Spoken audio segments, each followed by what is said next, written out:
ole tuntu ma hian ithil hmuh masak beka zinga imi zia kha kan lo en don ani hi ilo hmu photo nga ma se ran nung le ramsa engzah chi nge hmu thei ti kha lo en tiang le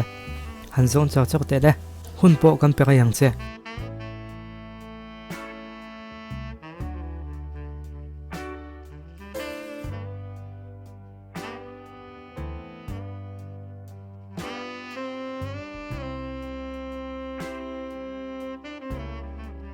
ole anena taka chuan song pathum mu tu roma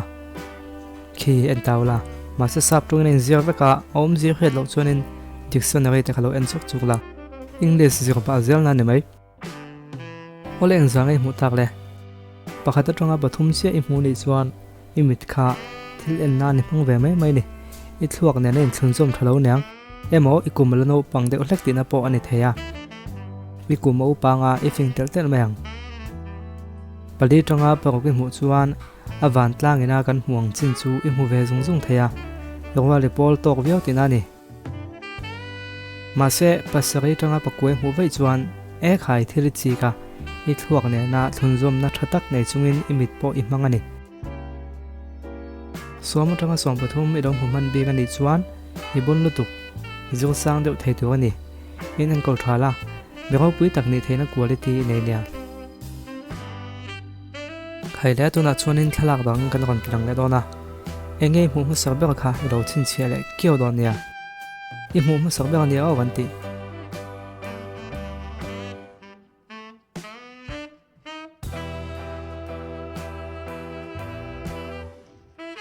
zong lem hmu ha lem kepon zong lem ka hmu ha la idong hmu ve hal chuan mani kutle ke adin ngai sang mi de imi mal nun I personal life te mayang kha mi tenza sakche se itifal big le thinang ma se momo chu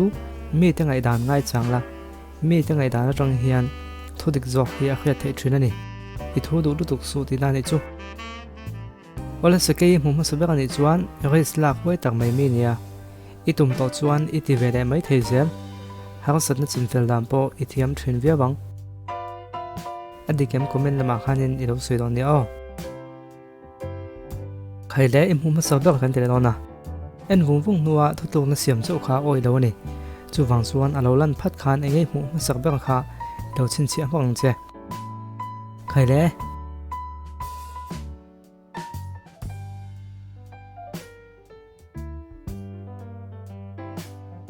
thil puak eng pap emo eng pup emo hmu chuan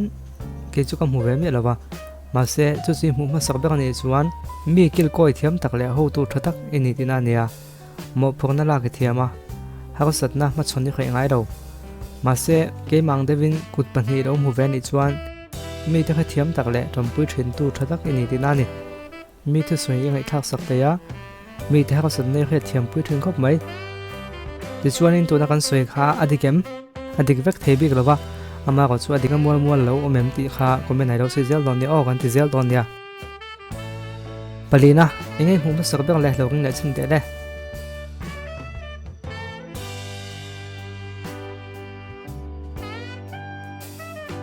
hi ke mang devin in pahni thingkung le sawa thokina hual vel anga I hmu chuan chung ko ti dan te namkal dam phung te khang tradition kan tiang chi te po kha ingai poi mo tin thil simple le awesome in chena ne mo nun phunga po a simple piang khai nge na ni ke ma chuan a dik le chi mai ma se sai hmu lo chuan mi te za thiam tak mi ni tina nia mi kher thiama mi te ngai sak thiam em bok chuwang te po ani ma na mi tam takin an ngai nang che ti chuan heda hian engei hmu ma sak le bek le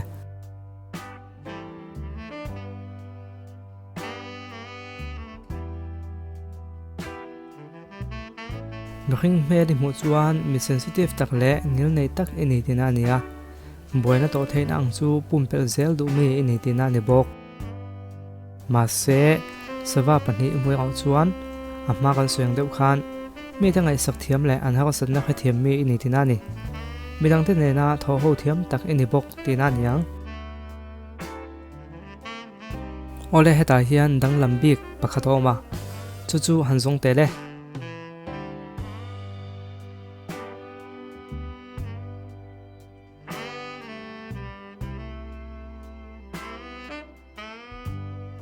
hei hi chu a ol ani eitur zinga hian uite ro awm ve a chu wangin uite khi dang lam bik ani hei hi chu in hmuhal vek ang ti ka ring ani a hak lo em ei helai hen ran nung emaw ramsa emaw a awma han zawng te le sawa pawh ni zawk mai thei khoi lai maw tak hi chuan a awm ani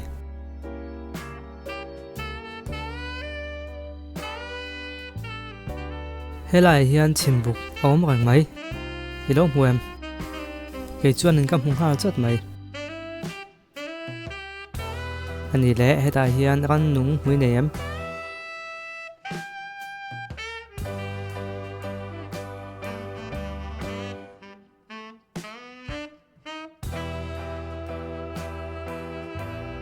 hei pawh a ol helai hian lai keng ni awm tak mai a awm a lo hmu em le ani le hetai hianin enge i hmuh hmuh sak bek le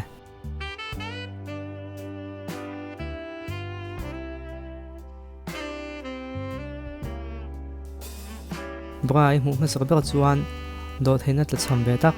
ma se mani nun lim takha man zel du mi ni tina nia experience thar le thil thar ngai na anuam iti chung chu engpo hi itingat ngat du thin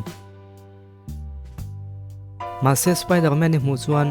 mi zoi oi le thil ni dan le kalphung ang thlapa ti zel du mi ni tina ni rislak thoi thoi du lem lova a chan chu khriat chian mang lo konga kali du lo ni ole to beka tan chuan hetai hian engkalar hi nge lang sar beka I khriat han thlang te le